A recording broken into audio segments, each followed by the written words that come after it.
नमस्कार। आप देख रहे हैं पंजाब केसरी और हमारे खास मेहमान है बलदेव सिंह भलोरिया, डेप्यूटी मेयर। भलोरिया साहब, बहुत बहुत मुबारक हो आपको। धन्यवाद जी, बहुत बहुत धन्यवाद। बहुत चैलेंजिंग है। 1 साल का वक्त आपको मिला है और मैं शब्द यूज नहीं करूंगा। पीछे बड़े आरोप लगते रहे हैं, रायता फैला हुआ था। वो 1 साल में आप कैसे पैसिफाई करेंगे? क्योंकि आपने पार्टी की भी छवि बनानी, हो सकता है नेक्स्ट ईयर इलेक्शन भी हो।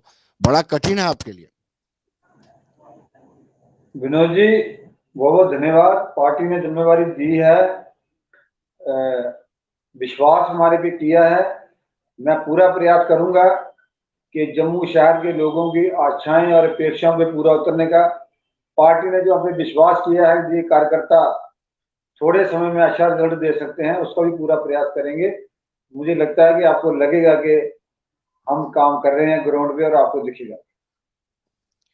शुरुआत तो मुझे ऐसा लगा कि आपके मेयर साहब ने पहले अपनी कुर्सी बड़ी करवा दी कि मेरी कुर्सी बड़ी होनी चाहिए। मुझे फिर वो पुराने दिन याद आते हैं जब डेप्यूटी चीफ मिनिस्टर और स्पीकर के बीच में तनातनी का माहौल रहता था। कहीं ऐसा तो नहीं है?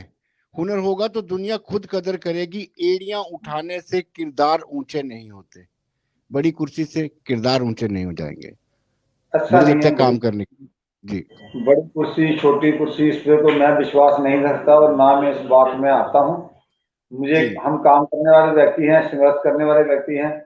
हम तो नीचे जमीन पे दरियां बिछाने वाले कार्यकर्ता से शुरू हमने काम किया है। तो मेरी प्रायोरिटी जो है वो काम करना है, डिलीवर करना है, लोगों को रिजल्ट देना है। वही मेरे लिए बहुत बड़ी बात ये पीली लकीर खत्म होगी, आप राहत देंगे लोगों को पीली लकीर का? कहीं भी लोग पार्किंग में गाड़ी लगाते हैं तो ये लोग चार्जेस कर लेते हैं। नहीं। जैसे अब हमने इस तरह बख्शीनगर हॉस्पिटल के बाहर बंद की है, हमने चार्जिंग पार्किंग वो बंद की है। बाकी हम जी। बहुत सारी चीजें डिस्कस कर रहे हैं। अभी हमने जी। विनोद जी आपका आज ही हमने किया है इसको कि पूरे वार्ड जो हमारे 75 वार्ड हैं और 75 वार्ड में हमने एक रोस्टर बनाया है कि हमारे अधिकारी कारपोरेटरों के पास 2 दिन जाएंगे, लोगों से मिलेंगे, उनकी समस्याएं जो हैं उस एरिए की वो सुनेंगे और उसके ऊपर सारा काम किया जाएगा। इसलिए अंडर वन अम्ब्रेला हर एरिया की स्पेसिफिक जो प्रॉब्लम है उसके ऊपर भी कंसंट्रेट किया जाएगा और प्रयास करेंगे कि ये सब चीजें बीच में ही आती हैं। इससे भी हमें जो हमारे पार्षदों का बहुत सारा समय इधर ऑफिस में घूमने में बर्बाद होता था, अधिकारियों के साथ मिलने में बर्बाद होता था, वो अपने वार्ड में रह के ही उनको सब कुछ कर पाएंगे।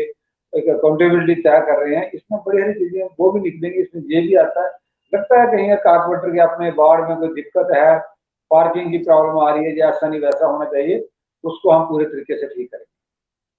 गार्बेज कलेक्शन का तो ठीक चल रहा है, लेकिन आपने जिन एनजीओ को ये काम दिया हुआ है, उन एनजीओ के खाते में 1 महीने की सैलरी तक नहीं होती है। तो ऐसे लोगों, ऐसे एनजीओ को आपको हटाने की जरूरत महसूस करते हो? अभी अभी हमने टेंडर पीछे किया था, जो पुराने एनजीओ थे वो जब कारपोरेशन से पैसा आता था तब उनको सैलरी देते थे, अपने से कुछ करते नहीं थे। अभी जो जी। एनजीओ महीने पहले हमने वो की है, पैनलमेंट की है, जिसको काम दिया है, उनमें हमने कंडीशन रखी है कि कम से कम 2 महीने की सैलरी अगर कारपोरेशन से आपकी ड्रा नहीं भी होती, बिल लेट होता है, तो उनको पैसे जो हैं वो समय पे दिए जाएं। इसी कंडीशन के साथ हमने इनको काम किया। मुझे लगता है अब ये काम स्ट्रीमलाइन हो जाए। पीछे कुछ दिनों या कुछ महीनों पहले या कुछ वक्त पहले ये बात उठी थी कि किसी एक खास पेट्रोल पंप से आपकी गाड़ियां पेट्रोल डलवाती थी।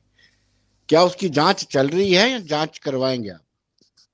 नहीं, अभी तो हमारी 2-3 पेट्रोल पंप से सामान ले रहे हैं, एक एक पंप से तेल नहीं रहे ले रहे हैं हम। पहले था, पहले एक ही पेट्रोल पंप पे होता था, वो हमने पहले से चेंज। जी।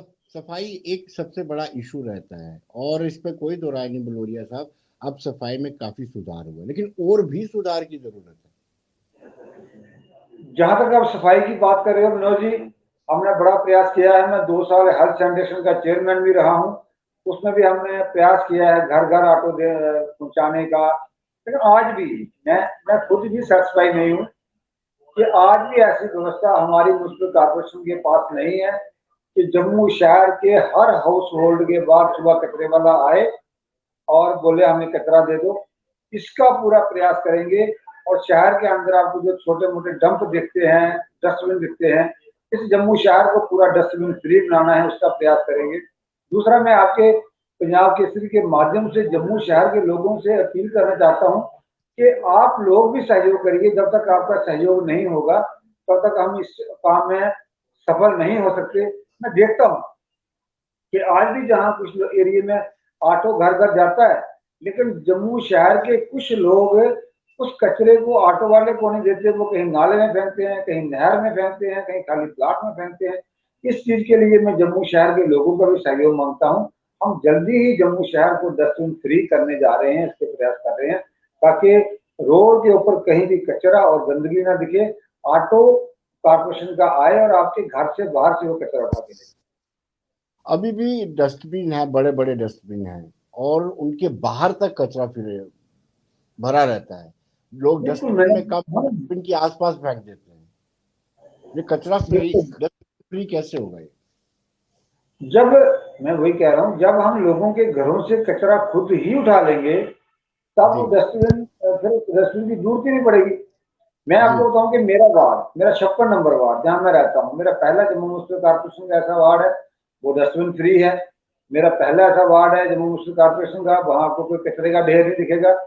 मेरा पहला ऐसा म्युनिसिपल कॉर्पोरेशन का वार्ड था जहां पे हर घर के गेट के ऊपर डेली ऑटो जाता है और घर घर से कचरा उठाता है। कोई ऐसा नहीं है। हो सकता है सभी जगह हो सकता है, इसमें थोड़ी कारपोरेटर को खुद भी इनिशिएटिव लेना पड़ता है। हम भी लोग काम करने वाले उनको लेना पड़ता है, जो अपने वार्ड के लोग हैं उनको अवेयर करना पड़ता है। आज मेरे वार्ड के लोग, एक दिन ऑटो नहीं आता तो वो मुझे फोन करते हैं कि गुरुदेव जी अब कचरा वाला ऑटो नहीं आया। हम इंश्योर करते हैं, हमने व्हाट्सएप ग्रुप बनाए हैं, हम टेक्नोलॉजी का फायदा लेके इस काम को आगे बढ़ा रहे हैं। जैसा हमने वार्ड में किया है, मेरा कोशिश है कि ऐसा हम पूरे जम्मू में करने का प्रयास। गार्बेज कलेक्शन का सिस्टम तो ठीक है, इस गार्बेज को रिसाइकिल करने की कोई व्यवस्था जम्मू नगर निगम कर रहा है? हाँ विनोद जी, मैं आपके माध्यम से जम्मू शहर के लोगों को जानकारी देना चाहता हूँ कि एक बहुत बड़ा प्लांट हमारा जो हमारे कोट बलवाल में है, वहाँ पे एक बहुत बड़ा एक काम चल रहा है। वो जल्दी ही इसको होगा और वहाँ इस ढंग का व्यवस्था होगी कि वहाँ के लोग भी परेशान हैं कि आप गार्बेज वहाँ डालते हो, बड़ी परेशानी है। लेकिन थोड़ी देर में ही वो आपको दिखेगा ही नहीं वहाँ पे, ऐसा है। पूरा उसका रिसाइकिल और उसका डिस्पोजल का बंदोबस्त हम कर रहे हैं। स्लाटर हाउस का एक प्रपोजल था, वो ठंडे बस्ते में पड़ा हुआ है। नहीं नहीं, अभी वो स्लाटर हाउस का, जी। गार्डनिंग हाउस का अभी मैंने इसके बाद इसकी जानकारी लेना चाहता हूँ। मैंने ली नहीं पूरी, लेकिन मैंने यही सुना है कि कुछ लोग विरोध करते हैं, वहां वो लगाने नहीं देते। उसकी जगह आइडेंटिफाई करके उसको लगाने का वो कर रहे हैं, लेकिन ये बहुत जरूरी है। जब तक स्लाटर हाउस नहीं होगी हमारे, तब तक हमारा ये जो तवी में, जिसको हम सूर्यपुत्री तवी कहते हैं, इसमें गंदगी जाती है, दूसरा उसके ऊपर लगाम नहीं लगेगी। इसका प्रयास करेंगे, उसका मैं संज्ञान ले रहा हूँ। देखिए, काफी सारे नाले अभी भी सूर्यपुत्री तवी में जा रहे हैं, और साबरमती के पैटर्न को इसको डेवलप भी किया जा रहा है। क्या नगर निगम उन नालों को डाइवर्ट करेगा ताकि वो तवी में ना जाए? और अगर शुरू किया है काम तो कितना समय आपका लग जाएगा? नहीं, शायद 14 के करीब करीब नाले जो जम्मू शहर के हैं, मैंने 14 ही है शायद, वो जी नाले तवी में जाते हैं, तवी को गंदा करते हैं, डायरेक्ट आते हैं। उसका भी फिर डीपीआर बनी है, कुछ पैसे आए भी हैं, काम चल रहा है। नेक्स्ट कभी आपके साथ मीटिंग होगी तो मैं इसका आपको पूरा विवरण दूंगा कि क्या हो रहा है, कब हम करने जा रहे हैं और कितनी देर में ये हो जाएगा। ये भी मैं आपके माध्यम से जम्मू शहर के लोगों को पूरा बताऊंगा। स्मार्ट सिटी के प्रोजेक्ट में स्टेक होल्डर्स को कॉन्फिडेंस में नहीं लिया जाता। हमारे 75 के 75 कारपोरेटर्स हैं, सिवाय मेयर के और किसी को कॉन्फिडेंस में नहीं लिया जाता। मुझे लगता है कि आपके आने से इसमें थोड़ा सा बदलाव होना चाहिए। जिस कार वार्ड में काम हो रहा है, एटलीस्ट उस कॉर्पोरेटर से तो पूछ लीजिए, भाई इसकी जरूरत है कि नहीं। देखिए मोदी, जो स्मार्ट सिटी का प्रोजेक्ट बना, सबसे पहले तो जम्मू के लोग जो स्टेक होल्डर थे वो भी थे, उस वक्त कारपोरेशन नहीं थी, उनके साथ ही मुझे लगता है आस पास में इन्होंने वो बना के भेजा। और उसके बाद थोड़ा अनफॉर्चुनेट रहा कि इसका स्मार्ट सिटी की सीईओ पूरे थ्रू आउट कंट्री जो होता है, स्मार्ट सिटी का सीईओ वो जम्मू म्युनिसिपल कॉर्पोरेशन का, कंसर्न कॉर्पोरेशन का कमिश्नर होता है। लेकिन जम्मू म्युनिसिपल कॉर्पोरेशन ऐसी रही कि इसका सीईओ डीसी जम्मू रहा, उससे एग्जीक्यूटिव एजेंसी तो कारपोरेशन आई, लेकिन ना ही तो हमारे कारपोरेटर को पता क्या हो रहा है, ना कोई क्षेत्र का कोऑर्डिनेशन रहा। अभी साल पहले सीईओ जो है वो हमारे जम्मू मुस्लिम कारपोरेशन का कमिश्नर आया। अब इन्वॉल्वमेंट तो है, लेकिन हम प्रयास कर रहे हैं कि सभी कारपोरेटर के साथ बैठ के स्मार्ट सिटी वालों को लाके जल्दी ही विद इन डेज हम कर रहे हैं कि कम से कम कारपोरेटर्स को पता चले कि उनके वार्ड में क्या काम हो रहा है, स्मार्ट सिटी के क्या प्रोजेक्ट हैं। आज तक तो कारपोरेटर्स को सबको पता नहीं है, तो लैक रहा, बहुत बड़ा लैक रहा है जी। अब मुझे लगता है इसको लैक को दूर किया जाएगा, इस खामी को दूर किया जाएगा।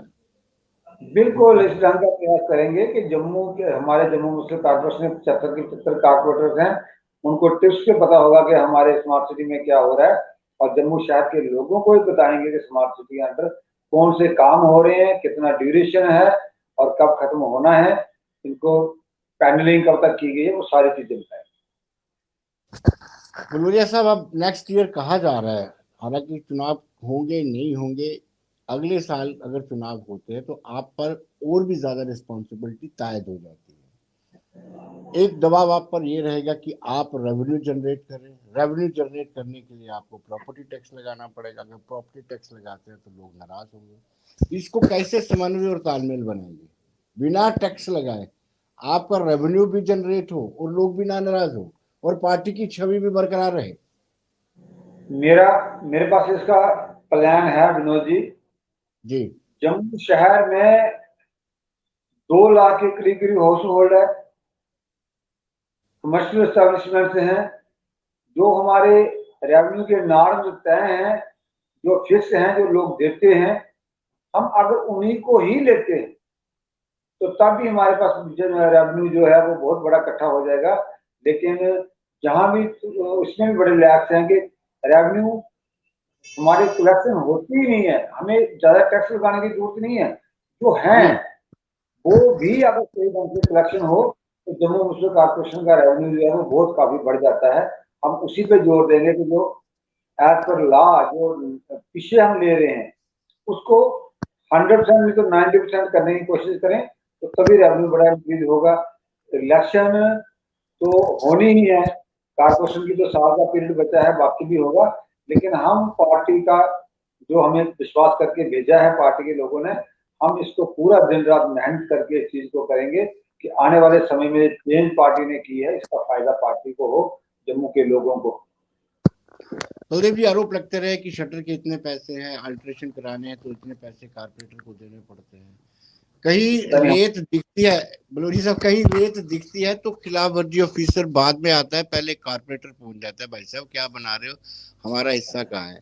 इस प्रचलन को कब दूर किया जाएगा? ऐसी इमेज बन गई है। नहीं, मुझे ऐसा कोई चीजें आप कह रहे हो, मेरे ध्यान में तो ऐसी चीजें आई नहीं, तो ना ब्लैक एंड व्हाइट में कोई चीज आई कि शटर के पैसे लेने देने वो करना, ठीक है, चर्चा होती है, पार्टी में एक्टिव होती है, लेकिन आपको ऐसी चीजें हमारे चैनल में बिल्कुल नहीं दिखेंगी। मेहनत, ईमानदारी और नेक से काम करेंगे, जम्मू शहर के लोगों को अच्छी सर्विस देने का प्रयास करेंगे, मैं आपको विश्वास दिलाता हूँ। आखिरी सवाल, क्या मेजर चैलेंजेस आप मानते हैं, चुनौतियां क्या हैं, प्रमुख चुनौतियां आपके? सबसे बड़ी चुनौती है कि जम्मू के लोगों ने भारतीय जनता पार्टी को क्लियर मेजॉरिटी देके इतना बड़ा बजट देके जम्मू शहर मुस्लिम कारपोरेशन सौंपी है, उनकी आशाएं और आकांक्षाओं को पूरा उतरना। दूसरा बड़ी चुनौती है कि शहर की सफाई व्यवस्था को दुरुस्त करना। तीसरी बड़ी चुनौती हमारे पास है स्मार्ट सिटी के प्रोजेक्ट हैं, चाहे तवी रिवर फ्रंट की बात करें, चाहे आर्टिफिशियल लेक की करें, या बाकी जो चल रहे हैं, इनको तेज गति से आगे ले जाना और इनको कंप्लीट करवाना, ये हमारे लिए चुनौती है। बहुत बहुत शुक्रिया बलदेव बुलवरिया साहब, बहुत बहुत शुक्रिया आपका, और उम्मीद करते हैं कि आप जितने भी चैलेंजेस आएंगे उसको ठीक से निभाएंगे और पब्लिक को बड़ी राहत देंगे। धन्यवाद। बहुत बहुत